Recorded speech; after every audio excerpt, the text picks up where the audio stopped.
Interesting three speakers because they come at it in slightly different angles, shall we say, but I think one of the lead messages is definitely about cultural change. I mean, from the co-op standpoint, they picked up on that straight away. That is a very effective indeed if you can maintain the cultural change program. But it is a question of driving people virtually mad, whether you choose the loudmouth or whether you choose the team environment, which has been chosen from the Hilton standpoint to make sure people are engaged. So I think the messages that have come very much from the speakers have been engaged. You've got to incentivize as far as the cultural change program is concerned with competitions, and you make people part of the team, be a champion. Now, has anybody got any questions they'd like to ask any one of the speakers? Please, we've got a roving mic here somewhere, I think, yes. Please be bold and ask, because I'm sure you may come up with something that we need everybody else to know about, so it would be very helpful. Well, there you see it. People, obviously, you've got every answer to every problem you have in your workplace. It's absolutely brilliant. I mean, that's never been achieved before. But I understand people are naturally a little nervous, shall we say, of asking questions. I'd like to make one point, which is about the return on investment, because we've seen a situation that if the financial people out here and from the point of view of anybody else who has that responsibility, the return on investment in the green environment now are huge.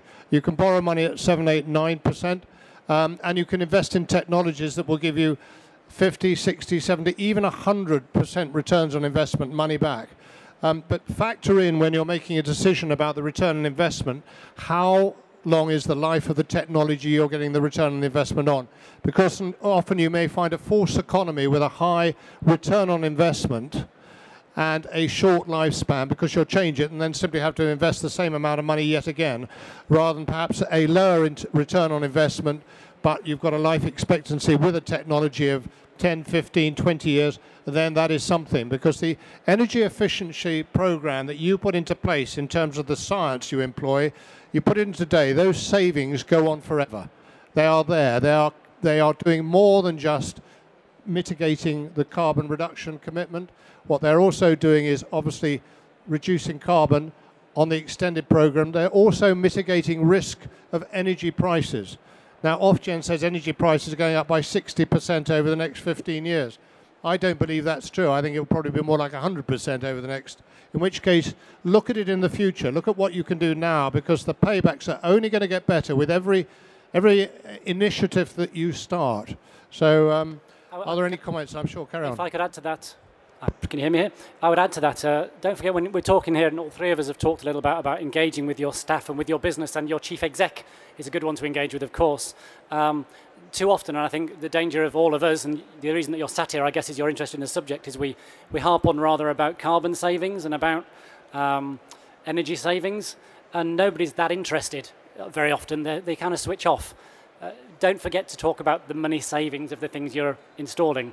I think Angus mentioned earlier about the amount of money that Tesco had saved by installing your kit. That's the way to tickle the fancy of your business, your shareholders and your staff as well, if you're saving money. So just don't forget that in your communications as well. Thank you very much. Another point that I'd make, and it was particularly brought up by Andrew, about measurement. Measurement is a key issue, and it's also a key issue because often measurement can be taken from the point of view of whatever the supplier of the technology puts in. He then turns around and gives you a very nice report which shows you a lovely 10% saving, but actually the 10% saving has not been done statistically correctly. So it's absolutely critical in the new world, and the energy saving market is a baby. It's got lots of growth to do. It's going to live with all of you. I happen to be the first generation who does not have an excuse with regard to knowing that carbon saving is essential. So if my generation can't turn around and duck the issue, that means all of you have got a huge responsibility. Nobody can duck the issue. And anybody who may be a client, may not believe the client science, my words, and I'm sure the rest of the panel's words to them, is it's got nothing to do necessarily about global warming. It's got to do about waste. It's got to do about the resources we have on this planet, and we've got to save them, and we've got to think about the children that come behind us and the children behind them, which is why really this is all essential.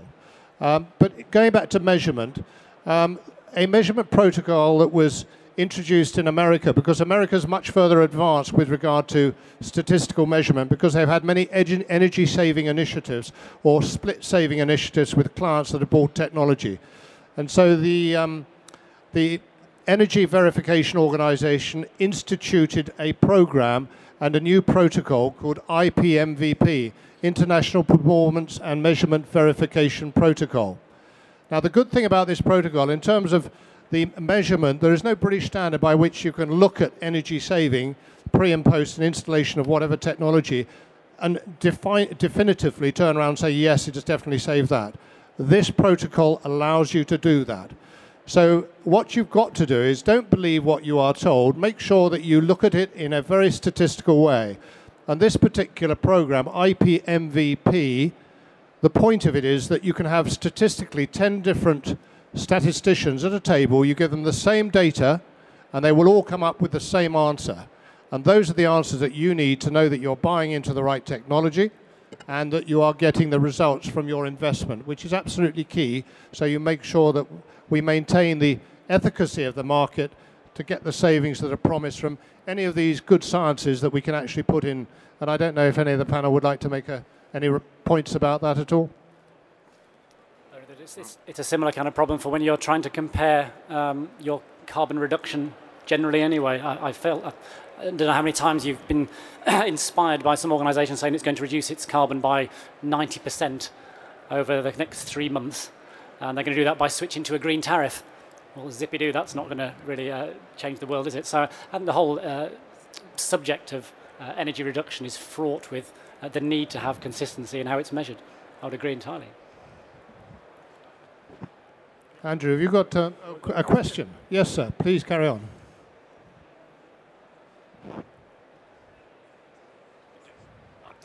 This is for Alex of the co-op. Am I right in understanding that you've got a 2-year payback on most of your initiatives? Yes. Overall, our program probably saves as much each year as it spends. So if we look at the whole program, it's closer to a 1-year payback on most of our measures. But if we look at standalone capital projects, then they're at the moment 2 to 3 years on most of the things we approve. But there's a sort of synergy between the capital projects and the behaviour change stuff. If people actually see you spending the money, then they believe you, and the business is serious about it. No, can't. Right, we're trying to get another backup. Right. That's on, yeah. So as a follow-up, you've already done the 20% reduction. Yes. And you're aiming for another 20 to 25%. No, we're currently aiming for 25% from a 2006 base, but we're looking at the future, and there's a lot more we can still go at. Obviously, if existing measures have paid for themselves in a year or two, there's going to be a lot more. Yes. Got plenty of work yet. Yeah. Thanks. Andrew, perhaps I can ask you a question with regard to, do you have a criteria in Hilton in terms of the return on investment for your investment program, or do you go beyond 2 years? I mean, no, we certainly go beyond 2 years. I mean, what we do give priority to those projects which deliver an ROI of, let's say, between 1 to 3 years. So the first projects which we kicked off, the first 2-3 years of the program, were those projects which had a faster return on investment.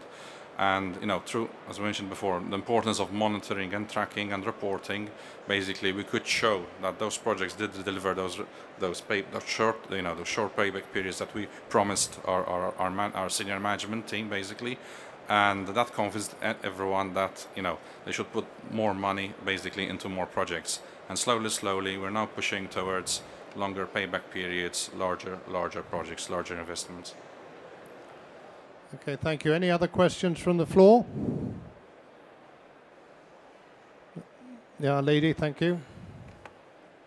The new carbon commitment, there's going to be a league table eventually, but is there any way of finding out now which companies actually are eligible, those that spend over, I think it's 100 million a year? 500. Do you mean so for the CRC, that You want the list of the participants? Yes. Yeah? No, you can't have that yet. It's not available. No, I'm afraid not, no. Okay, thank you. Sorry. Good question, though. You want to use it for marketing? Yeah. Very shrewd. I'm sure there's a lot of money. Anyone like to bid for it? We'll go on to that next. I have one here. Okay, lovely. Well, any last, another question? Thank you. Hello. Can you hear me okay? Yes, absolutely. Okay, quick question. There's a lot of investment in the technology side and there's a lot of government legislation associated with that, but how much do you think the behavioural change of company employees needs to be strengthened? Do you see anything that could be put in place to kind of put more emphasis on that end form of investment, which is probably quite cheap in comparison? Can I answer that? Yeah, please carry on. I think we've got a good example across our European estate. Basically, what's happened over the last few years is that on the UK side of our operation, the focus was more on the capital-intensive side, whereas on continental Europe, it was more on behavioral change of our team members. At the end of the cycle, both areas basically delivered a roughly 15% reduction in energy. And in fact, what we're doing at the moment is we have like a crossover focus where we're focusing it a bit more on continental Europe in terms of capital investment and focusing more on team engagement and motivation on the UK side. So yes, at least I would say 5 to 15% reduction from behavioral change. Yeah. Just add to that. Of our savings so far, it's hard to put an exact number on it, but that 10% of the savings come from behaviour change. And one of the measures we use at the moment is looking at how well the stores turn things off overnight. So all the stores are fitted with night blinds to pull down over the fridges and everything else. And we measure the percentage drop-off in energy use every night. And we can identify about another 3 or 4% saving just from getting everyone to do the very best practice every night. And that's yet more league tables and incentives to support that. So there's still a long way to go on behaviour change. I think what our experience shows that there's probably, including cultural change and behaviour change, there's probably just 3 or 4 basic things that you can do that give you the biggest hit in saving energy. I think you probably agree to that, wouldn't you? Rather than doing masses of small things and getting confused by that. And I think the point that Andrew made was very much, I beg your pardon, Alex made was choose 5 things. Let's do those well and then choose the next 5 things so you don't complicate the issue and you get the real focus on those. And I think that's very important. Andrew? Yeah, basically as part of our training program for our team members, we asked each hotel each year on year, to come up with 5 key actions. And basically those 5 actions were their key focus for that current year. And the following year they would come up with another 5 actions. And that helped the whole team, because roughly you'd have easily between 200 to 150 team members in each hotel. So that would help them focus more on those actions rather than sort of, losing effect, everybody trying to do their little things around just focusing the whole group. Interesting. In talking about engagement, children are obviously very important, and children and telling them what to do, or they actually should be telling you what to do, very important. We sponsor a program called the WOW Awards, the Wipe Out Waste, and we engage children with a national competition to get them to come up with good ideas how they can save energy in their schools. And it's amazing how fertile some of their imaginations are, and they come up with some extremely good ideas. So even the youngest in the environment, it is their environment tomorrow, and they can actually be perhaps plumbed into for good ideas. They've come up with some very good ideas over time. Actually, it's a good idea. I talked about audits earlier in my presentation. We got a load of school children into our head office in Bristol, and we got them to do an audit for us around the building. And yeah, they storm into the directors' buildings and demand to know why they've left their lights on, why they left their monitors on, and come up with all sorts of wacky ideas. So yeah, make the most of the children. They're crazy.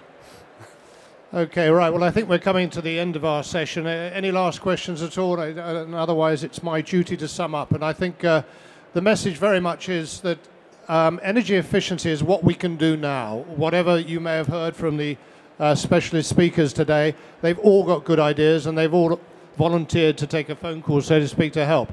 But it is about now. The technologies are out there. The research is being done. It's a question of tapping into it.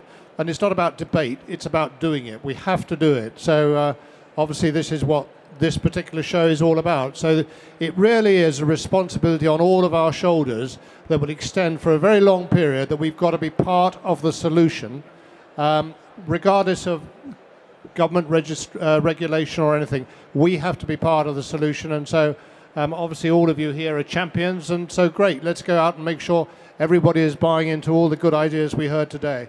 So I'd like to thank, if I may, Alex, Julian and Andrew for taking the trouble to come over and share some of their programs and initiatives in their own organisations. Thank you very much, gentlemen.